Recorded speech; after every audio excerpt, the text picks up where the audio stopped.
Assalamualaikum warahmatullahi wabarakatuh. Nama saya Fatma Nurtiasari dari TK Aisyah 1 Sudagaran Wonosobo. Saya akan membawakan cerita yang berjudul Si Putih Mencari Ibunya. Yuk silahkan dengarkan cerita dari saya.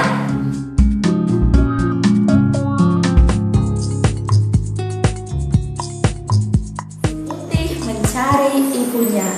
Di sebuah rumah kecil yang sederhana, tinggallah seekor anak kucing beserta induknya. Anak kucing ini bernama Si Putih. Dia sangat cantik dan bulunya berwarna putih. Sedangkan induknya, bulunya berwarna hitam dan sudah tua. Di suatu sore yang cerah, Si Putih dan induknya sedang berada di dapur. Sambil mengamati induknya yang sedang makan, Si Putih berkata di dalam hati, aku tidak mau lagi sama ibuku. Ibuku sudah tua dan sakit-sakitan. Bulunya juga berwarna hitam. Mungkin dia bukan ibuku." Kemudian Si Putih berkeinginan untuk mencari ibu yang baru.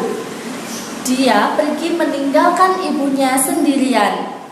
Berjalanlah Si Putih mengitari gunung-gunung, hutan-hutan dan lautan. Di tengah-tengah perjalanan, dia bertemu dengan gunung yang besar. Si Putih pun bertanya kepada gunung, "Wahai si gunung gagah perkasa, maukah kamu menjadi ibuku?" Lalu si gunung pun menjawab, "Memangnya ibumu kemana? Apakah ibumu sudah meninggal?" Tanya si gunung. Aku ingin mencari ibu yang baru, karena ibuku sudah tua dan sakit-sakitan." "Maaf wahai Si Putih, aku tidak bisa menjadi ibumu. Coba kamu tanya saja pada angin. Dia bisa bebas ke sana kemari. Dia lebih baik dari aku. Aku hanya bisa diam di sini," jawab si gunung. Lalu Si Putih pun melanjutkan perjalanannya untuk mencari angin. Di tengah perjalanan, Si Putih pun bertemu dengan angin yang berhembus kencang. Hus, hus. Si Putih pun bertanya kepada angin, "Wahai angin, apakah kamu mau menjadi ibuku?" "Wahai Si Putih, kemana ibumu? Kenapa kamu meninggalkannya? Apakah ibumu sudah meninggal?"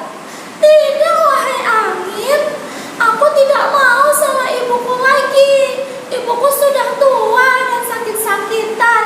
Aku mau mencari ibu yang baru yang pantas untukku." "Wahai kucing yang cantik, aku tidak bisa menjadi ibumu. Mungkin kamu bisa menanyakan kepada si kerbau." Si Putih tidak putus asa. Dia tetap melanjutkan perjalanannya. Di tengah perjalanan, dia bertemu dengan seekor kerbau yang sedang berada di sawah milik Pak Tani. "Wahai kerbau, apakah kamu mau menjadi ibuku?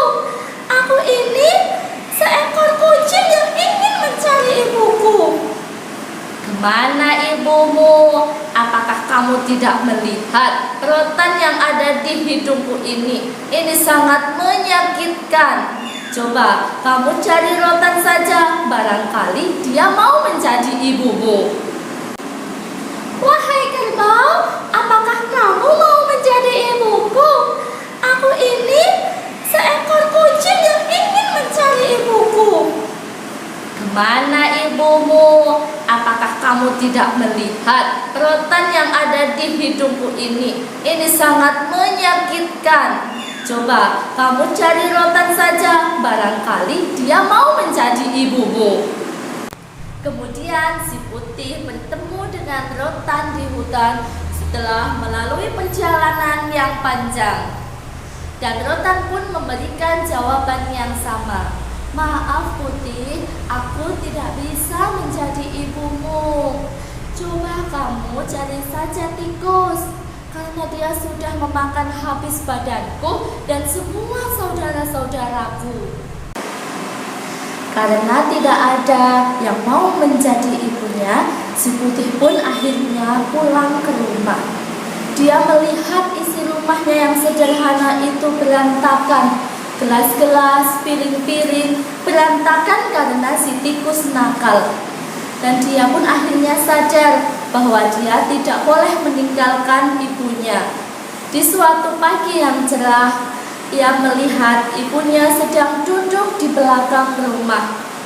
Dan si putih pun memeluk ibunya. Dia berjanji tidak akan meninggalkan ibunya lagi dan tidak akan mencari ibu yang baru.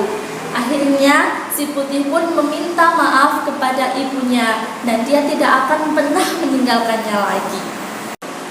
Pesan moral yang bisa disampaikan dalam cerita ini yaitu yang pertama, kita harus berbakti kepada ibu. Tidak ada yang bisa menggantikan kasih sayang seorang ibu. Dan kita harus berbakti kepada kedua orang tua karena surga ada di bawah telapak kaki ibu. Cukup sekian cerita dari saya. Semoga kita bisa mengambil hikmah dari cerita ini. Semoga cerita ini bisa bermanfaat untuk kita semua. Terima kasih. Wassalamualaikum warahmatullahi wabarakatuh.